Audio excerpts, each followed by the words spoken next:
तो हेलो भाई मैंने आज आम बढ़िया प्रथम क्लास हाथी और चढ़ई विषय चलतु। गोटे गछरे चढ़ईटीए ता पिलांकु नहीं रोला और से गछर आखपाखे हाथीटीए विशाल हाथीटीए बुलूला और हाथीटी सबुदिने गछरे ता पिठी घसुला। एप्रति गछटी हल जाऊला। गछटी दौलू चढ़ई माने असुविधार पड़ुले। छुआ माने गछरु खसी पड़िबार डर थिला। चढ़ईटीए दिने उपाय खोजला। से हाथी पाखक गला।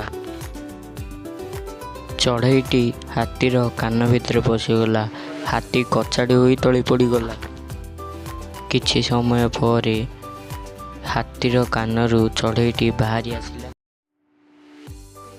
ओ हाथीटी सेठारे पळाय गला। से आउ केबे भी सेठाକୁ आसिला। भाई माने एई पाठरा आमे जानिले जे बुरे काम का बुरा नतीजा माने निजको केबे बड़ मान भाबिबा नाही। वीडियोटी भल लागिले लाइक शेयर कमेंट एवं सब्सक्राइब करिवे।